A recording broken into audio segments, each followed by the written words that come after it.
You mentioned minimum wage before, and I know it's a difficult policy to sort of fully argue against. But one thing that worries me about minimum wage is, and I think it's a wider issue in society, is if minimum wage is brought in, and say you're a small time shopkeeper who needs to pay someone like just a helping hand around the shop, you can no longer afford to pay that person because your minimum wage is, say, it's doubled. So that person will then go to Walmart who can pay that what they're requesting, their minimum wage, and then that shopkeeper has to close his shop, and then what? Like, it's just giving more power to corporations who can afford to put in these sort of policies, which worries me. Um, one point that I make about that is that I feel that the lack of increasing of wages over time, even though inflation keeps going up, right? Um, you set up a situation where you're subsidizing businesses, right? Most businesses fail. Business is difficult, right? Not everyone has that forte. But if you allow people to pay dirt wages, you can, in a way, subsidize people who are not good at business, right? To me, a good business should be able to make enough profit to pay your workers a livable wage and cover your expenses and have a little bit of profit for you on the top. That is not easy to do, but business is not easy, right? So a lot of people that are in business should not be in business. Let me give you an analogy. Imagine if we allowed you to pay $1 an hour, like that was allowed. Do you know how many more people could be successful in business? I guarantee you, if I didn't have any compassion at all for anyone and they made a law that you could pay $1 an hour, I guarantee you I would be opening up so many businesses. There's businesses that I want to open up right now. If the salary was that low, I would do it, right? Because I don't I don't have to be that good at it, right? Because if my costs are so low, I can get 10 people for $10 an hour for 10 people. I mean, think about what I could do with that.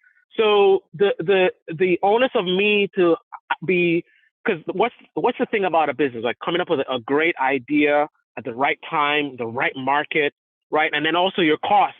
You're spending the right amount of money, not too much, right? So how did you build your store, right? You made your store just nice enough that it serves the purpose. People come in and they feel it's clean and whatever, and it's visually appealing, right? But you didn't spend too much that you're cutting into your profits. You know what I mean? Like that's a challenge, right? And only people have that certain. So in my view, yes, a lot of businesses would shut down, but those businesses probably shouldn't have been in business in the first place. Because again, if we had $1 an hour, there'd be a lot more businesses because again, you wouldn't. It'd be easier to make profit. So and also you got to look at again the big picture. What's the end result, right? To me, what would happen is the people who shouldn't be in business to begin with they would fail, but the customers they still need stuff, right? So you talk about the big guys, but what about the small guys who are actually like really good at it? So you have a hardware store over there that's only in business because this is one of the reasons is because like they don't pay much money. So, you know, they can be profitable with low overhead, right? And then you got another hardware store that's actually really crazy. He has all the right tools and whatever he's doing, the poor guy, not that poor, you know what I mean? Like the one that's not that good at business, he shuts down when the minimum wage increases. And then his customers goes to the next guy who actually was running a much better operation, right? Somehow he's doing something like no one else is doing. Like maybe they offer training classes or something or whatever. He comes with some new angle to where his added value, and then people decide like we're gonna go. So you have a consolidation. The weaker businesses phase out, and you go to the. Obviously, we don't know what the future holds, but that's the way that I would look at things. I would also. I'm not going to deny that there would be some level of like the big businesses benefiting as well. Like you said, Walmart, they can afford to pay the higher. But instead of just thinking about that, can it not be that you have basically now you have a bunch of poor business people running businesses subsidized by these low salaries, and then you have good business people as well. Then you have the big corporations.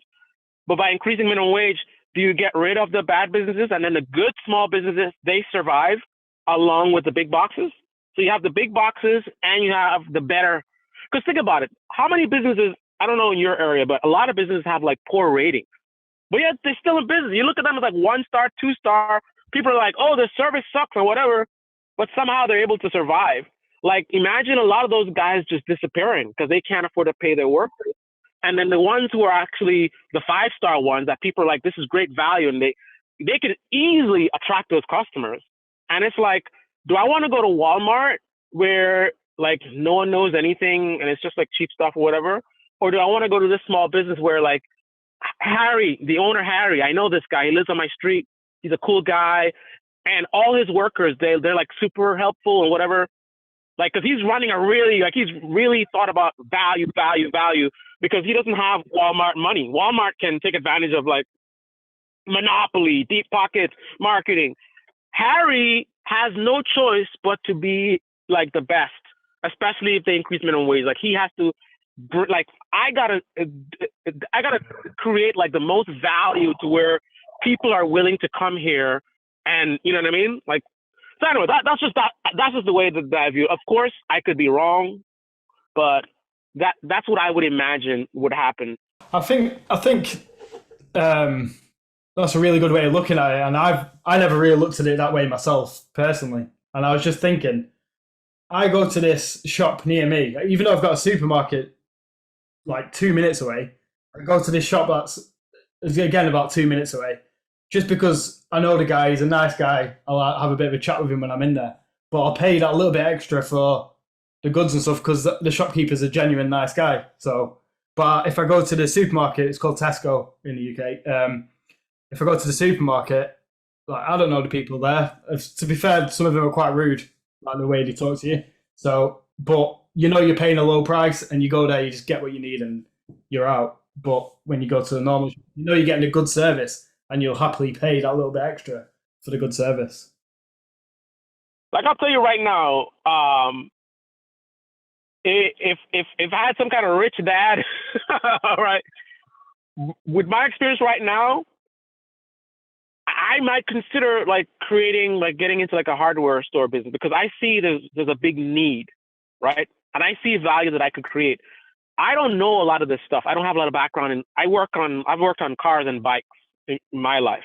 I don't know about like painting or any of this. Like I'm learning all this stuff. So I really need the knowledge. And yes, I got YouTube videos and stuff, but when I go to the store, I really, really am seeking knowledgeable people, and I have a hard time finding it when I go to Home Depot, when I go to Lowe's. So I would create a home hardware store that would address that, and I would get all these because I know there's a lot of do-it-yourself culture, right? My hardware store would cater to that, right? All my people would be like really knowledgeable. You can't work for me unless you really know electrical, you know, whatever. And when people come in and you have a project, like my guys know you need this gauge wire, you need this, and this is how you do it. And go for the full mile. How else can I'll keep thinking, like, how else can I add value? Like, what about like, let's do training. On the weekends, we'll have like a 2-hour whatever, and you can come and sit down and learn how to do this and do whatever. And think about that. So now, when you want to get your stuff, like I know me as a customer, I'm going to that shop. I'm sorry, I'm not going to Home Depot and Lowe's because I need that. I need help. I need someone to tell me. I don't want just a place to buy stuff. I need information, and you're not getting it from Lowe's. So you could sit there and exist in unison. Some people will go to Home Depot just because they're bigger and they have a bigger selection and they just know of it or whatever. But once my customers know about what I'm doing, right, they're not going to you. They go to you maybe for something that I don't have, but generally they're going to come to me. Like I greet people by name. And again, the work, like I would push that kind of, like these are things that, someone really serious about business, like you can do this stuff and retain and compete with the big box. So the big box, they're probably not going to, they want to minimize costs, right? So they're not trying to like pay the extra salary and all this kind of extra stuff. They want like, what's the minimum we can spend to, you know? So I don't know. That's just my theory on that. Don't steal my idea, man. We can be the UK branch. Yeah, exactly. There you go. Do it yourself hardware. I'm telling you, man. It's like I said, like all these bad reviews. I know you have it as well. You have a lot of places they're in business, and you're like, how are they in business? Like people are upset. 1 star, 2 star. Oh, these people suck. They rip you off, or whatever it is, or the workers don't know anything, but you still go there anyway. Yeah. No, it's a good. I like the way you made me think differently about the whole thing from a completely different perspective, and that's why I like these sort of conversations, because you've got a completely different perspective than I do. But then listening to your perspective has made me think about it all from me sitting here. What do I do? And I think the minimum wage in my head, I was thinking, I don't want these corporations to like get too big and start stealing all the employees from small businesses, and small businesses gone, and then all you've got to go to is a big corporation. But actually, it's just going to get rid of the shit small companies and make small companies better.